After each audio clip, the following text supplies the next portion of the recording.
A manhunt is underway right now after a stunning act of violence. Political activist Charlie Kirk shot and killed during an event at Utah Valley University yesterday in what officials are calling a targeted attack and a political assassination.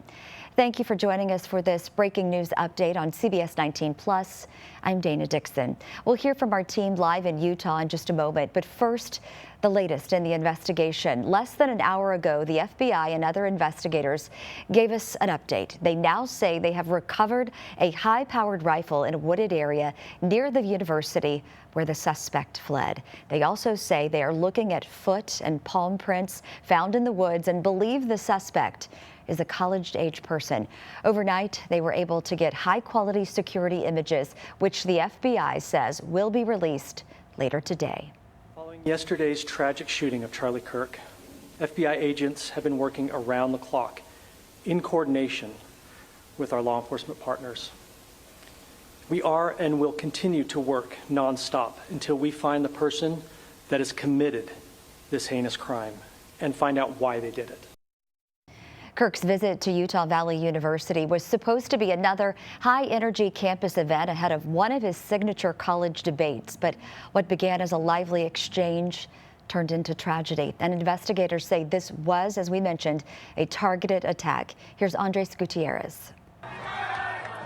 Conservative activist Charlie Kirk tossed hats into a crowd of thousands, settling in at Utah Valley University for one of his famous campus debates. He was taking a question about gun violence and mass shootings when a single shot rang out, piercing Kirk's neck, and later died. He just fell backwards and then we ducked and hid behind some stairs. This morning, a manhunt is underway for the person who shot the 31-year-old husband and father of two young children. I want to be very clear that this is a political assassination.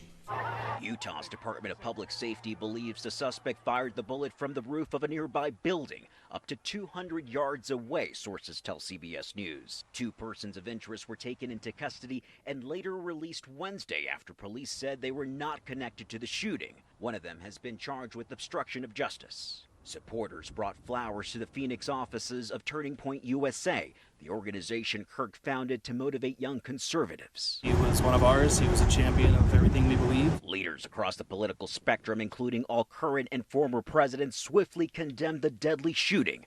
On social media, President Trump called Kirk, who was an influential MAGA ally, a martyr for truth and freedom. Because of this heinous act, Charlie's voice has become bigger and grander than ever before. The president has ordered flags to fly half-staff on federal buildings through Sunday in honor of Kirk. Andres Gutierrez, CBS News, Orem, Utah.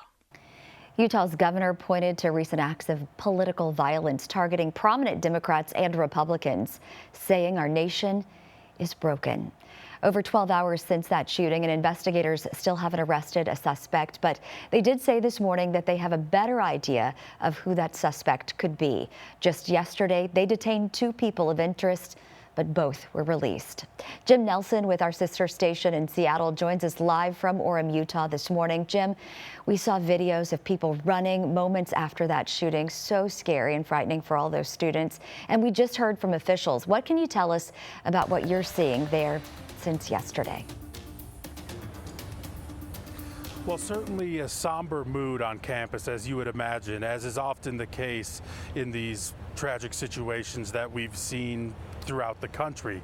I did talk to one student. He's a junior here at Utah Valley University. It was around midnight when I talked to him last night. He was at the event, and that was his first time back on campus. He said it was surreal to even be here. I think that's kind of the tone we've been feeling throughout the entire campus and the community of Orem, Utah. In that press conference that you referenced, we did hear that there have been some breakthroughs and potential leads toward finding the shooter, but at this point it is still an active manhunt. Law enforcement worked well into the night and of course now into the morning. We arrived around 11 or 12 last night and we saw a lot of those state local, federal law enforcement agencies here on campus, including, of course, the FBI. We saw those federal agents working the crime scene. They've got a mobile command center here. We've seen them in and out of buildings, collecting and looking for whatever potential evidence that they might be able to find. And as we've talked about already, they did recover a high-powered rifle, as they described it. Also the palm print, the footprint, so there are some leads. In that news conference, officials kind of walked through how they were able to track some of the movements.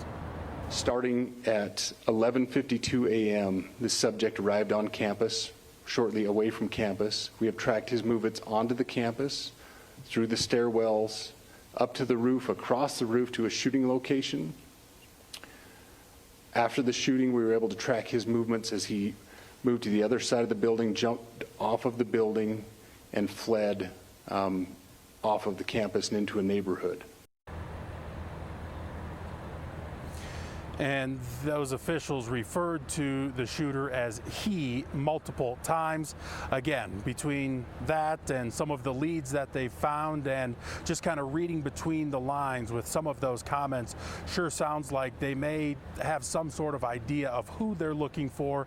Obviously, there's only so much they're going to say at this portion of the investigation, but we'll see where things go. Perhaps there could be more updates today, but for now it is still an active manhunt according to the FBI.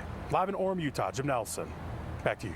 All right, thank you, Jim. Still so much to unpack with this devastating shooting. Well, we'll be sure to follow up on any new details that are coming up on the noon show for you as well. Charlie Kirk was very spiritual, as you've heard, and this morning we are hearing from someone who often worshiped with him. Kirk was open about his faith and hosted high-profile political rallies at the same church that he sometimes attended in Phoenix. Gabriela Bachara attended a service at Dream City Church last night and shows us how they're remembering him.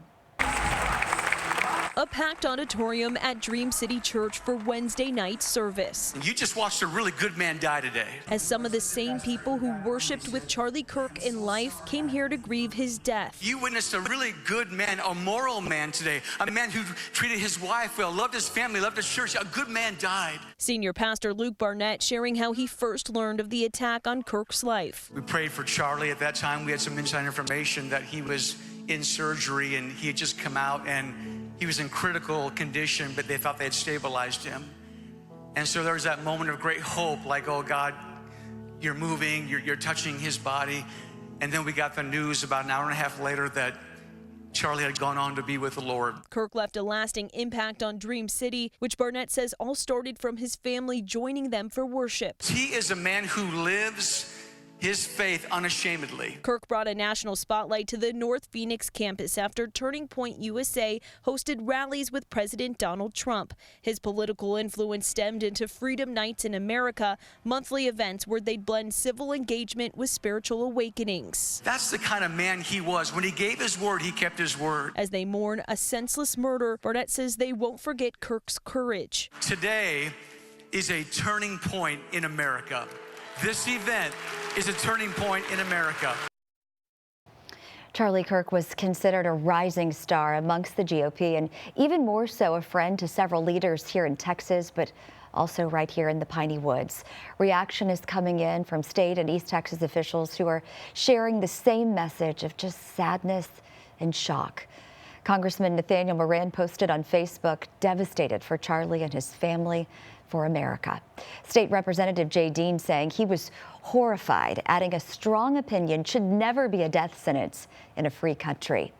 Now, this is a story we're going to be following all morning long and throughout the day as we wait for new details on a possible arrest in the shooting and any new details that we learn. So for updates anytime, download the CBS19 app on your phone, and you can watch us on CBS19 Plus as you are right now streaming. You can do that for free. Thanks so much for being with us for this breaking news update. We'll see you at noon.